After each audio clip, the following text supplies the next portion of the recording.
The Stories That Shaped Us is a limited series podcast by the National School Public Relations Association. Produced in celebration of NSPRA's 90th anniversary, these voices, these stories seek to honor the legacy of NSPRA and explore the evolving role of school communicators and the future of the profession.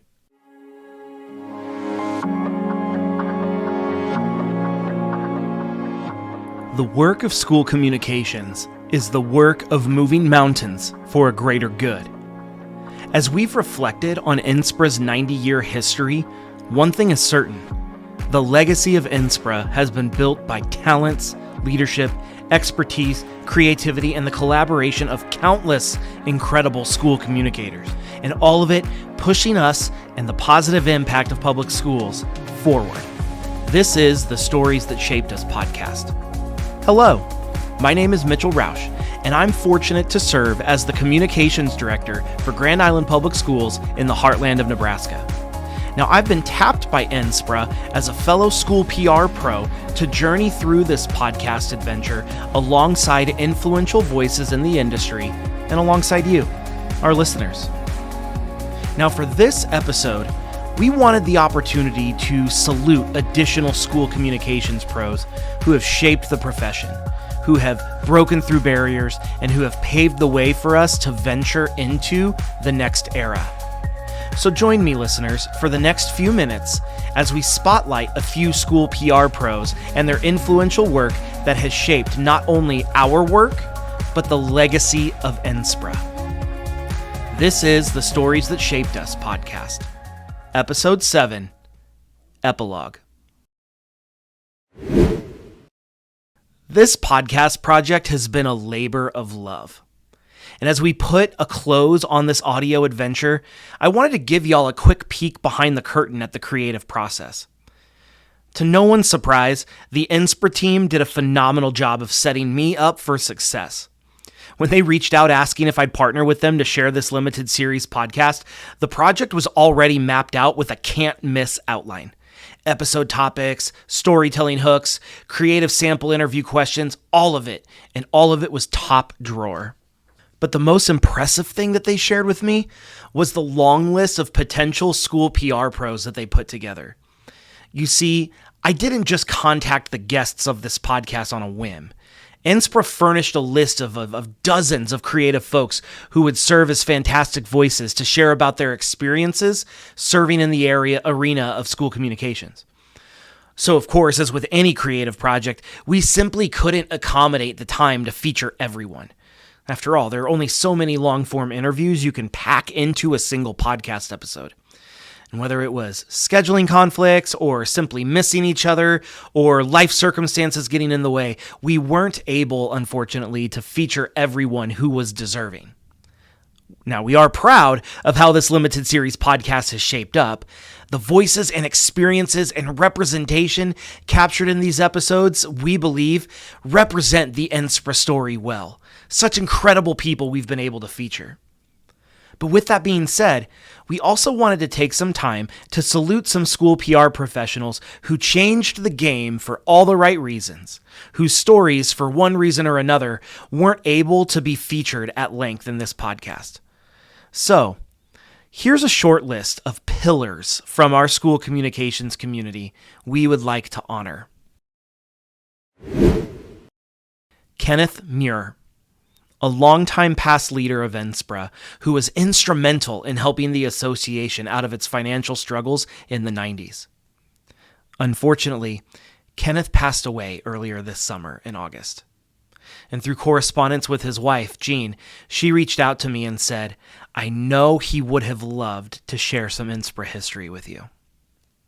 Larry Askoff, past president and NSPRA President's Award recipient and one of the very first gold medallion winners. Anne Barkaloo, NSPRA president during the symbolic 1979 note-burning ceremony, marking financial independence from NEA. Also presided over the presentation of the first President's Award to Robert Olds, and referenced the work of school communication related to desegregation in her 1980 annual report. Karen Kleins, APR, longtime NSPRA staff member with deep institutional knowledge and memory and behind-the-scenes insights. Bernadine Moss Anderson, longtime past leader, board officer, and first accredited minority member of NSPRA, accredited in 1983. Elected vice president at large in 1987 to represent the ethnic minority perspective. Was serving on the board in 1987 when NSPRA began providing communication support material on the AIDS epidemic. Richard Elgie, APR. Longtime member of NSPRA, past Gaskins recipient, past Learning and Liberty Legacy Leader recipient, and past Michigan SPRA president. Naomi Zaslow, featured in January 1982's issue of NSPRA newsletter for using cable TV and school communications, and a member and former board member. Paul Retz, member in the 1980s, NSPRA Technology Committee representative, and published a series of articles around emerging technology. Steve Nag, NSPRA president in 1991, and served on a panel titled, "Are Publications Dead?" suggesting that news media, cable TV, marquees, public speaking, radio, TV, and PSAs, voice and electronic mail, homework hotlines, slideshows, and video presentations and small group meetings are all alternatives to marketing as a school district. Tommy Jones, longtime staff member who can talk at length about how NSPRA launched a voicemail service to members in June 1992.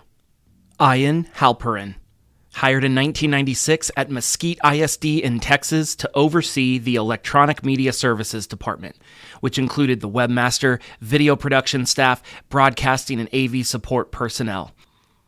Rebecca Boltzma, early adopter of AI for school PR. Rochelle Touchard, communications leader in St. Charles Parish Public Schools near New Orleans during Hurricane Katrina in 2005. Tova Tupper, 2025 Gold Medallion winner for crisis response to ransomware crisis. What a list. Such incredible individuals.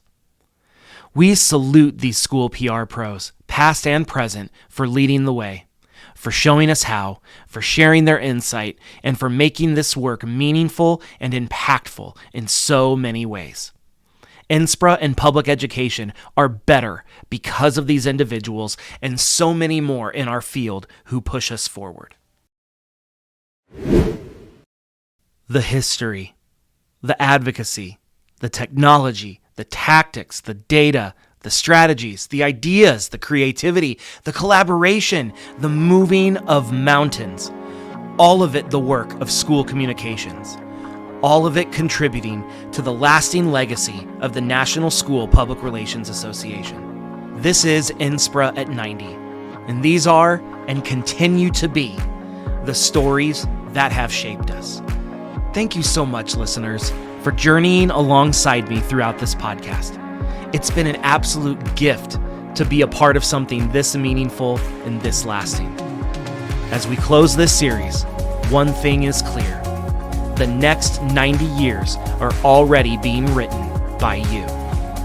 And so, we press on.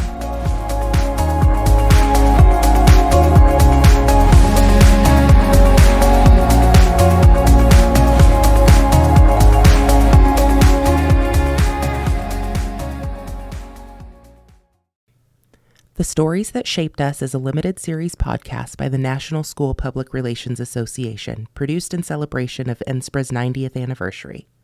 Special thanks goes out to host and producer Mitchell Rausch, executive producer Sarah Laughlin, NSPRA Executive Director Barbara Hunter, APR, and you, our 2,900 plus NSPRA members. Be sure to visit nspra.org for membership information, professional development resources, and more. Thank you for listening to The Stories That Shaped Us.